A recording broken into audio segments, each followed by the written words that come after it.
Getting ready for our next speaker here. Our next speaker is an abuse advocate. She's also a blogger and a speaker who now is helping other people by sharing her story. Teaches on preventing child sexual abuse and fostering healthy relationships in children. She's a local musician. I've heard her. Awesome. And she's also a local business owner. She's married and has 4 kids. So help me in welcoming Natalie Greenfield. Thanks. Here we go. Hi. Thanks for being here today, guys. Like Michelle, I too am kind of palpably nervous. And I've spoken in front of people a fair bit, but this feels big. This feels like, people aren't talking much about abuse, or in the past they haven't been. And I feel like we're just at the beginning of this a really monumental journey. Anyway, I'm happy to be here. All right. Like I said, my name is Natalie, and like all of you, I'm many things. I'm a mother. I have 4 little kids. I'm a committed life partner to my husband, Wesley. I'm an advocate. I'm a musician. I'm the director of customer service for my brother's Amazon company. I'm a daughter and a sister and a friend. And I'm also the survivor of childhood sexual abuse. And that experience, that part of my past, shaped me perhaps more than anything else in my life. And I wish that abuse were not a part of my past, but it is. And I don't want abuse to be a part of my children's stories, and I know you guys don't want abuse to be a part of your own story or of the stories of any of your loved ones. I'm gonna pause for just a second here and take a moment to talk about my own parents, both of whom are here today. Hi, Mom. Hi, Dad. There's never been any doubt in my mind that my parents loved me and wanted the best for me. So my talk today is not about looking back and going, oh boy, I don't want to do any of that stuff they did, because that's not how I feel. My parents did so many things so well, and my talk today is about looking back and saying, wow, I can see that my parents really loved me. And they really did their best, but standing here, where I am now, knowing what I know now and looking back, what can I learn? What can I improve upon? What can I do better? Our stories are these amazing blueprints for us, and they hold so many lessons, and there's guiding light in them, and we have to be able to tell our stories, and we have to be able to look back at our stories, even the messy, hurtful, hard, scary, nasty stuff, and learn from it, and look at it, and, sometimes dive into it. So, we can't change what's happened in the past, but like I just talked about, we can and should learn from it. It's not about living in the past or being stuck on victimhood or, all these little taglines that are pretty popular. This is about looking back and then finding knowledge and moving forward equipped with that knowledge. We have to be equipped to deal with the real and scary things that are around us, because this is the world that we live in. And speaking of real and scary things, over the years, I've had people ask me if knowing everything that I know about abuse and with my own experiences and knowing statistics and risks and all that stuff, I must be so paranoid. I must just be so afraid all the time that my kids are going to get hurt. But actually the opposite is true. Knowing statistics and knowing the risks and knowing about predatory behavior and about abusive dynamics, having that knowledge actually equips me to feel less fearful.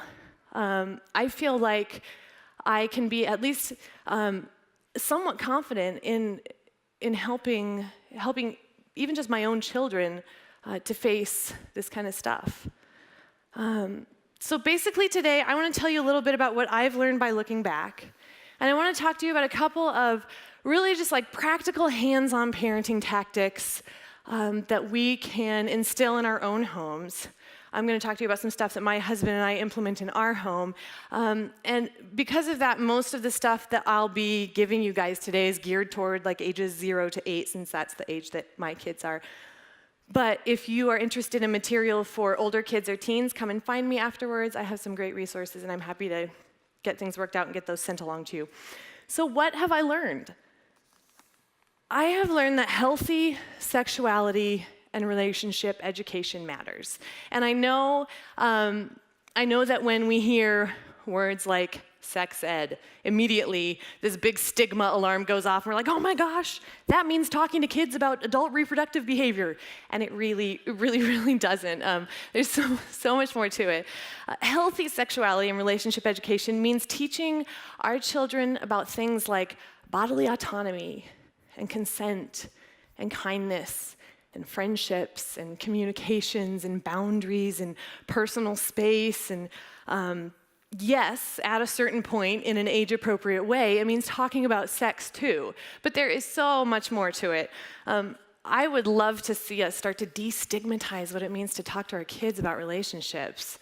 The sooner we can get rid of this idea that our kids don't need to know anything about relationships until they're older, the better. Because from the moment that we're born, we're involved in relationships with people every single day.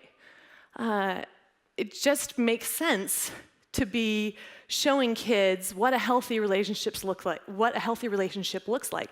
I want to see us supporting each other in raising a generation of men and women who understand what it means to be empathetic and caring and kind partners and spouses and friends. I've also learned that one of the biggest tools in preventing childhood sexual abuse lies in teaching our children to understand bodily autonomy and consent. And those two concepts might seem like something that everybody should just know or something that would be easy to teach to kids. But the truth is that most adults don't really accurately understand the concepts of consent and bodily autonomy. So what is consent? Consent just means to give your permission for something to happen. I think that understanding consent is right up there with teaching our kids how to be kind and how to be respectful and how to work hard. Like, it's this basic, like, they need this. They need to know what this means. And what is bodily autonomy? Bodily autonomy means a person has control over who or what uses their body for what and for how long. Again, kind of just like yep, everybody should know this, right? But we don't all know this, and even if we know it, we don't all practice it. And a lack of understanding about what bodily autonomy and consent mean can lead to some really disastrous situations. We've got to tackle this stuff. So how do we teach it? The good news is that it's actually pretty straightforward to teach kids these concepts. If you're not already doing these things in your own home, you can implement them right away. The first thing I want to talk about, I like to call name it and claim it. Our kids deserve to know about their bodies, right? This amazing thing, this home for our soul.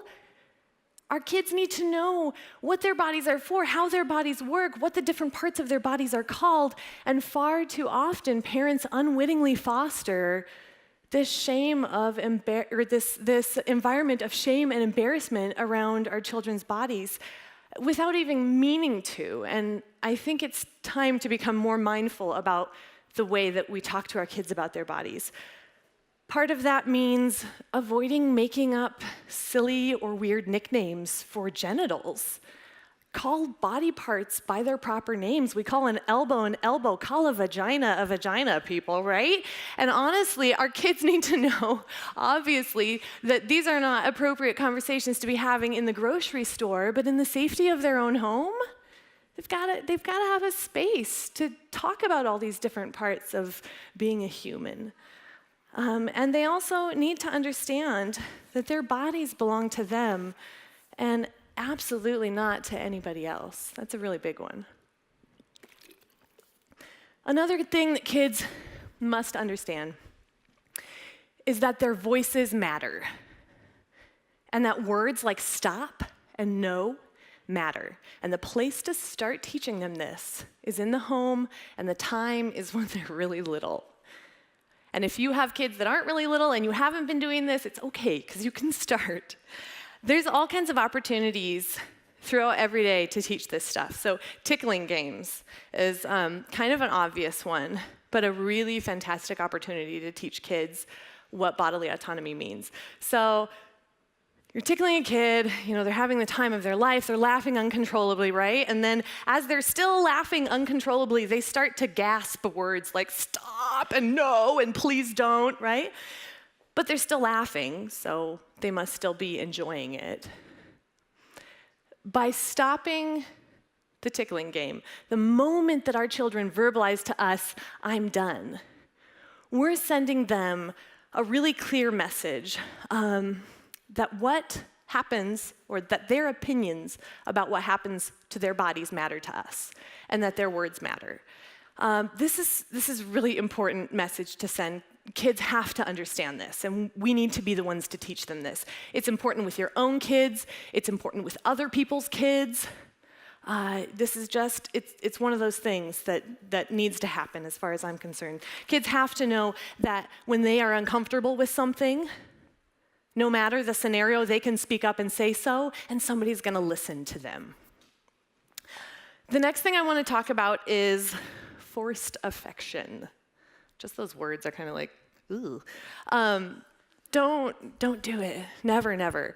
And we've all seen it, right? The well-meaning parent says to the kid, hey, look, it's so-and-so. Go give him a hug. And the kid's like, I don't really want to give them a hug. And you're like, oh, well, come on, you don't want to hurt their feelings, right? Just give them a hug, it's fine.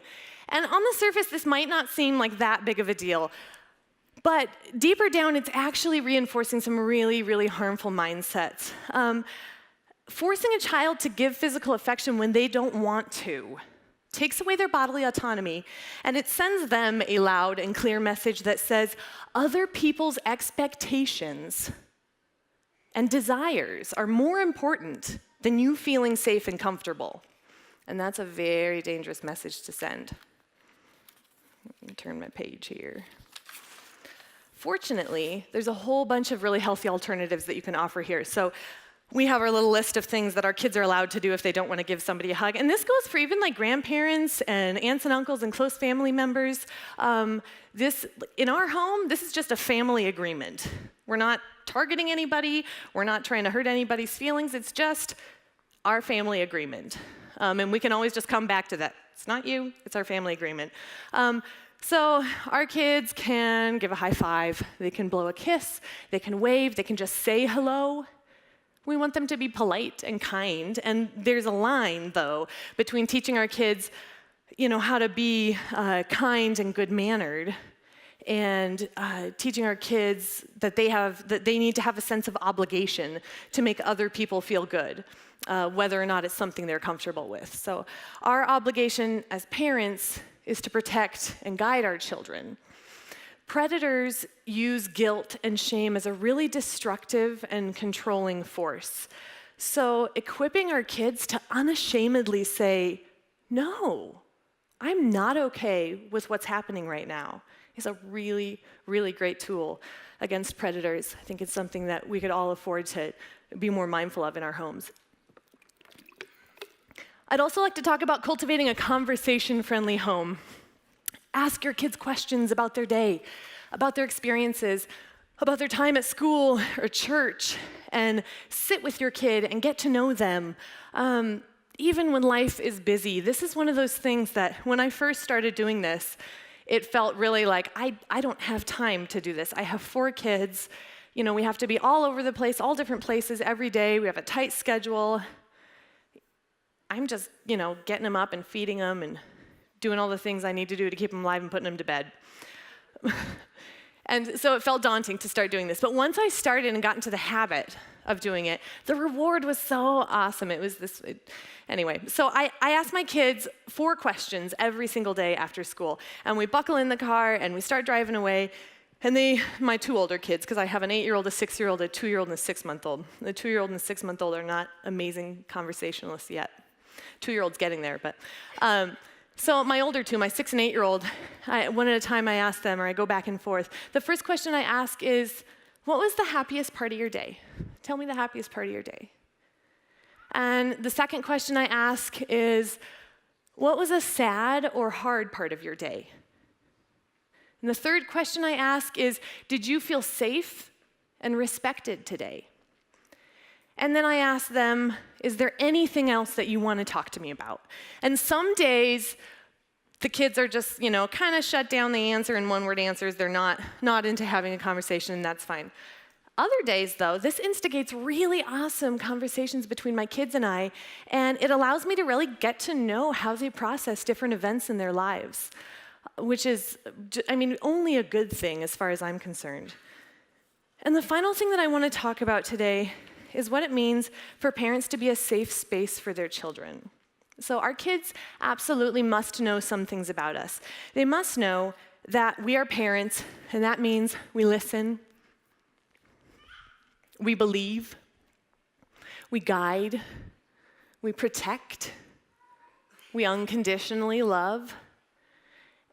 We're a safe space for them to come to with any issues that they might have, and part of that is knowing that we're not going to let our anger or our surprise or shock change the way that we respond to them. Got to respond in a loving, supportive way. We're talking a lot about interacting with victims and survivors of abuse, and especially with victims of abuse, current victims. And there's so much tenderness and delicacy and care that has to be taken there. And in kind of a similar vein, when our kids want to talk to us about stuff, not even abuse-related stuff, just something that's hard and big for them. And the things that are hard and big for a 6-year-old are really different than the things that are hard and big for us. But they've got to be validated. They have to know that we're going to respond to them in a loving way because they were brave enough to talk to us about whatever it is that they're going through. And we got to honor that.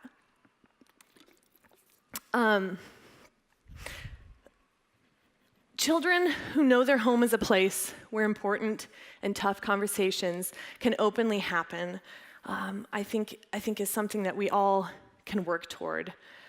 The result of implementing some of these parenting tactics is, hopefully, children that understand bodily autonomy, that understand consent, that understand what mutual respect looks like between two people because it was modeled to them. Or just that understand what mutual respect between just anybody, what healthy interaction looks like, because we've shown them, either in our own interactions with our partners, with our friends, with our children. We got to model that to them. I also think that the idea of totally sheltering our children from the world is really not a wise parenting philosophy. Inevitably, and oftentimes a lot more quickly than we think it's going to happen, the world is going to come seeping through that insulation that we as parents have provided for our children, and when it does, they are going to need tools, because we're not going to be there all the time. And they have to be able to face the things that they're going to be exposed to, and it is our job to give them those tools. Not a big job at all, right? Totally not intimidating. Parenting, psh. Are these practical parenting suggestions a total guarantee that your kids are not going to experience any kind of abuse? I really want to stand up here and be like, yes, they are. Just X, Y, Z, and you're good to go. But you and I both know the answer is no, of course not. We're going to keep learning. We're going to keep talking. We're going to keep figuring out how best to prevent abuse and raise awareness, and how to start to give the world generations of men and women that know what it means to truly love each other. And that is not going to be easy. Before I wrap up today, I want to share 2 different short stories with you guys. Once upon a time, there was a little girl, and she lived in a quiet village. And one day, a bad man came along, and he saw the little girl, and he wanted to take her for his own. And he could tell that she was a trusting little girl. He could tell that she probably didn't know she was allowed to say no. So he worked his way into her life, and he snatched away all of her light and all of her innocence, and he left her empty and sad, and she had to work for a very long time to find her light again. The end. Too many kids live that story. Let's change the story. Once upon a time, there was a little girl who lived in a quiet village, and one day, a bad man came along, and he saw the little girl, and he wanted to take her for his own. But he could tell that she was a strong and confident little girl, and he could tell that she probably knew how to speak up for herself. He was worried that if he tried to take her for his own, she might put up a big fight, and everybody else would see that he was a bad man. So he left her alone, and he moved on. The end.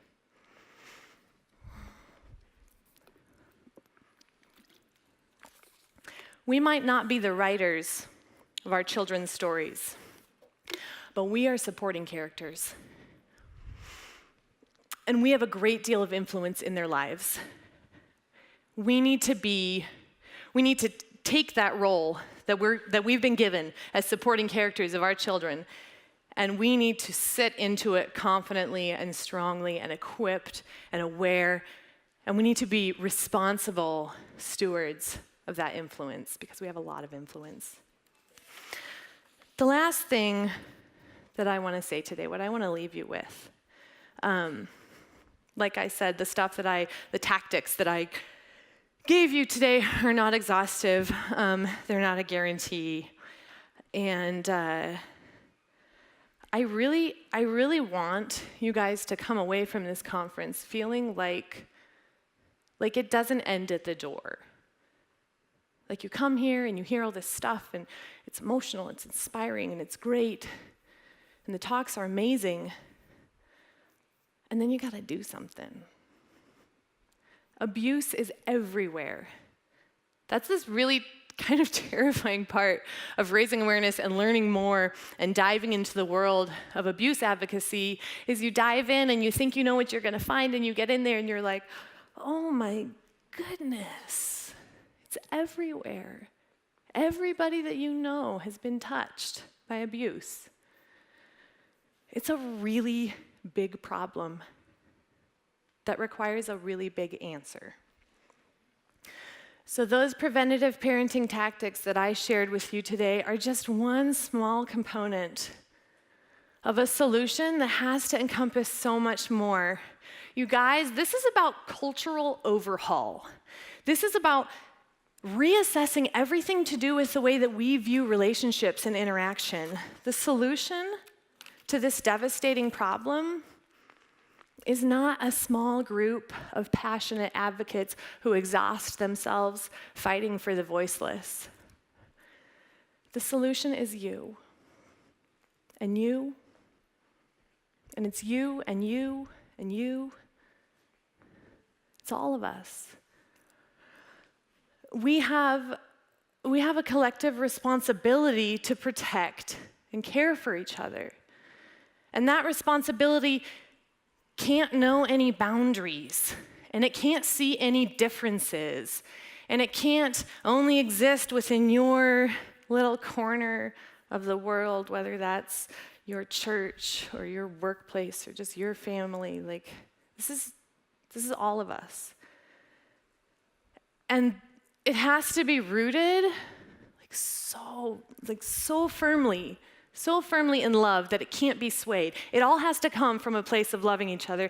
And when we learn how to wake up in the morning and rise to meet that responsibility and hold each other accountable, and when we learn how to not be enticed by ego and the hunger for power, and when we can look at anybody, no matter what, no matter how far down into suffering they have slipped, no matter how ugly their life is and how hard and messy and sticky and terrible and confusing it is, When we can look at that person and say, you are worthy of my love, I think that's when we're going to really see the world start to change. Thank you.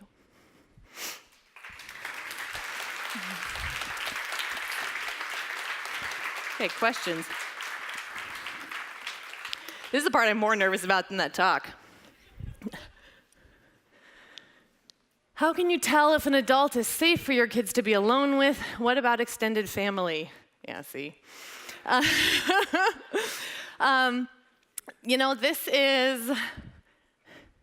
This is, well, it's tricky from one angle and not tricky from another. You can't really tell. And that's kind of the hard thing. And because it's really hard to tell unless you really deeply, truly know someone, you can't tell. And because abuse is everywhere, and because all of us are capable of, all of us are capable of all kinds of things, you can't just trust anyone. And it's very hard to tell if an adult is safe for your kids to be alone with. An extended family, they might be members of family, but they're still just people, right? So I think what this comes down to for us is because you really can't tell, or because it's very, very hard to tell, those family agreements are really important to establish and stick by. So I feel like that's not like a really direct answer, but I don't think there is one. I think it's so hard to be able to tell whether or not you can trust someone, and so often, obviously, I'm sure you guys all know what statistics say about the percentage of abusive situations happen at the hands of a close friend or a family member. I'd say put those family agreements in place in order to protect and keep your kiddos safe, and then just stick to them and don't make exceptions. Next question. How do I teach my special needs son these concepts when he struggles to make connections to reasons why? He can be told things many times, but if others, even his peers, say it's okay, then he just goes along with it. That's tricky too. I think oftentimes something like this is a matter of being a broken record, even if your kid doesn't necessarily make those connections as to why. And with a special needs kid, my husband and I have a son who's on the autism spectrum, and it's a little bit similar, maybe in the sense that we can tell him things a lot of times, and we have to wake up the next morning and tell him those same things 15, 20, 30, 40 more times throughout the day, and that has just become, a way of life, which I'm sure whoever wrote this question is probably familiar with that.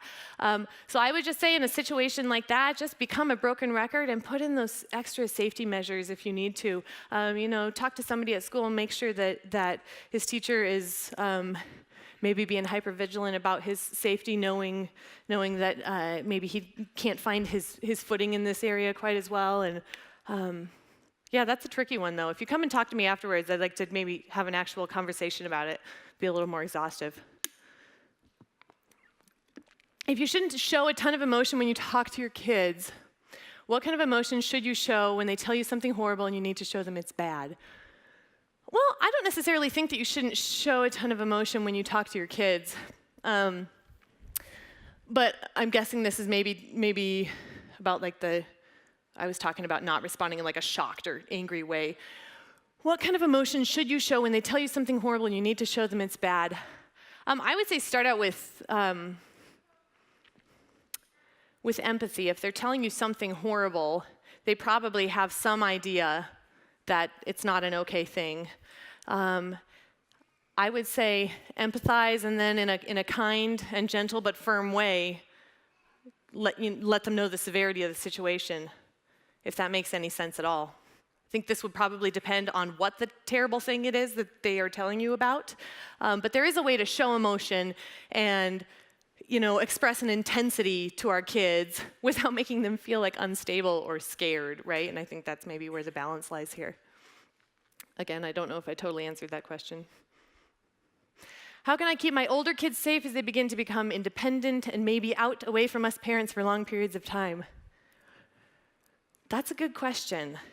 I think that because we can't be there all the time for our kids, we've got to send them out with like feet on the ground, right? With a foundation where they already have an understanding of what's good and what's bad, what inappropriate and appropriate relationships look like, and that sort of thing. And then I think also just staying consistent with checking in with them on a regular basis and having conversations, open conversations happen in your home, not be like a rare occurrence, but an everyday thing where as things are popping up, you're dealing with them instead of not having any idea about anything your child is struggling with. So I really think this is just a matter of, even if they're a little bit older to start out with, just starting right away to build that foundation of knowledge of relationships through just open communication and honesty. For what levels and or age is it okay, if it is at all, for the parent to confide in their children with their problems and or what went on in their days and lives? I think this depends on the household. So we're pretty open about our struggles in our house. And that's not to say that every family should operate the same way. It's what we're the most comfortable with. And I think especially because of my advocacy work, we have a small home and a big family, and we're talking about kind of heavy topics, and we edit ourselves as we should, but our kids are still hearing about intense stuff throughout the day. And I mean, I think it's okay from a pretty young age, and it looks different at different ages. There's age-appropriate language to use, but I can tell my 2-year-old that I'm crying because I had a really sad day and someone hurt my feelings, right? Or, we can tell our 6 and 8-year-old that, if my husband and I are having a disagreement about something, and one of the kids will say, "You gotta stop fighting with each other." There's all kinds of great opportunities to be able to stop and talk to your kid about healthy interaction. And we'll be open with our kids and say, Mom and Dad aren't fighting. We're having a disagreement, and people have disagreements, and that's okay, and this is what it looks like. And, sometimes we mess up, and we're not super nice to each other, but, we're going to try harder, whatever. And we talk about it a lot in our house. So I would say this depends on what you're comfortable with and what you feel like is appropriate for your children. But my policy is the more honesty and openness, the better.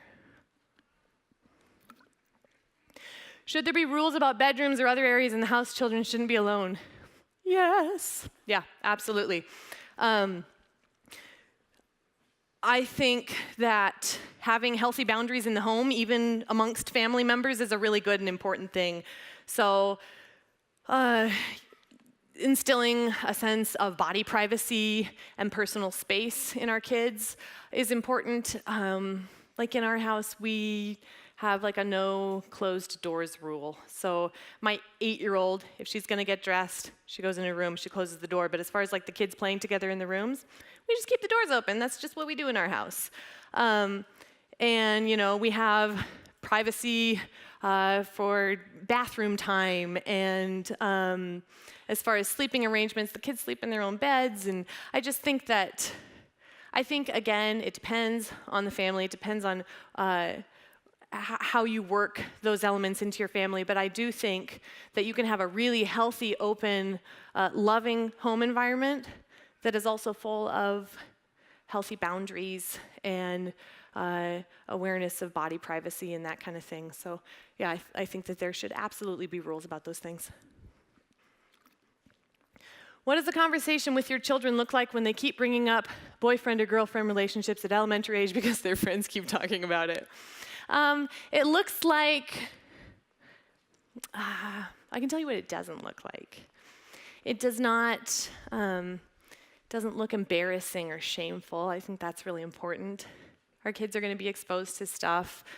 Like we talked about earlier, we can't be there all the time. My 8-year-old, she started talking about boyfriends and girlfriends when she's probably 5 or 6. And as soon as it happened, I was like, excuse me, is this not like 8 years early? What is going on? But I also knew that it was important that she be allowed to express herself in those ways without getting shut down. Because if we shut them down and if we send them a message that says mom and dad are not safe spaces for you to talk about this stuff that you're trying to figure out, that you're feeling all these different things and don't know where they belong, they don't just stop talking about it or stop thinking about it. They find somebody else that they can talk to about it, or some other avenue where they can express those things. What does the conversation look like? I think that it just looks empathetic and kind, and it's full of compassionate listening and some gentle guidance depending on what the age is and what your family policies are about boyfriends and girlfriends. But it can't have shame. Can't have shame with it. Kids can't be embarrassed about talking to us about that stuff. So it looks supportive. What is your view on clergy and how they should take steps to protect the people in their congregation? And to what level should they protect the abusers? You guys. Okay. Oh, time's up. Sorry. Oh, boy. How should they take steps to protect the people in their congregation? I think it looks, is somebody saying something to me?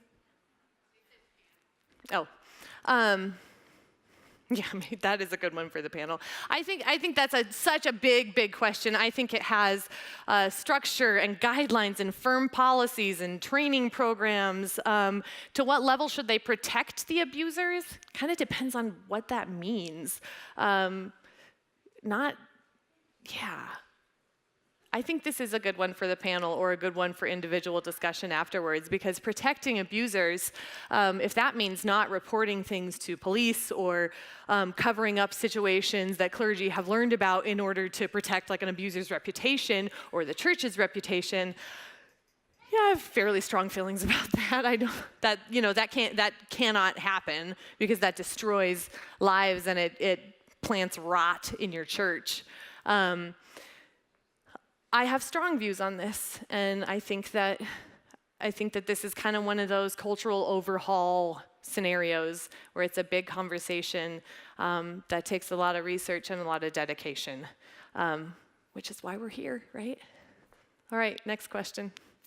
As an adult, how do you talk to your parents about a childhood sexual trauma done to you by a neighborhood kid when they don't want to talk to you about it? That's hard. That's a really tough question. Anytime that you have like a traumatic event in your life and you talk to somebody about it, especially somebody close or perhaps someone that should have or could have protected you and for whatever reasons did not, you want them to be supportive and you want them to listen to you. And when you are not heard, you feel isolated and cut off, and doesn't do anything good. The flip side of that is that you cannot force someone to hear something that they are not willing to listen to, and you can't have any control over the way that someone is going to respond to you. I think that in a way that feels safe and comfortable, if there is a way that feels safe and comfortable for you to bring this up with your parents, whatever that looks like, in writing, on the phone with another person with you, then do so. But if they're not willing to hear what it is that you have to say, I think probably the best plan of action at that point in time is to go and find a therapist that you can talk to about it and, take a different route. Should we allow our kids to go on sleepovers? Well, I'll just talk to you about what we do as far as this is concerned. Our sleepover rule is we have a really limited, we have a firm family agreement here where our kids are allowed to have sleepovers at a couple people's homes, like grandma and one aunt kind of a thing. And beyond that, our family agreement is just, we don't do sleepovers. We sleep at home in our own beds, and we can play with our friends, or we can do, they have all these ideas for like mock sleepovers where your kids go to their friend's house in their pajamas with popcorn and watch a movie at 3 p.m. and you pick them up at 5. And honestly, like, sleeping at other people's houses is kind of terrible. Like, I remember being a kid, and we were almost never allowed to go on sleepovers, but on the rare occasions that we did, it really wasn't very fun, or at least I didn't feel like it was. That aside, I think in general, sleepovers are largely unnecessary and present all sorts of risks that you may as well just avoid. So I'd say no. What kind of time do I have? 4 minutes, 5 minutes? Okay. Are there any more? Oh, that's it. Oh, okay. All right. Well, thanks, guys. Thanks again for having me. It's been a pleasure to talk to you today. Okay. Thanks again, Natalie. So that wraps up session 3. How you guys doing? You doing all right? You doing okay? All right, so we're going to take about a 20-minute break. We need to be back here at 2:50. We're going to start session 4 where we have our panel discussion, and then we'll have Aaron Couch will be wrapping that up. I want to challenge you, as Michelle said, if you need to talk to somebody in one of these lanyards, you need to do that today. You might have some time here in the next 20 minutes. Go find somebody and go get a drink, get the restroom. We'll get session 4 started here in about 20 minutes.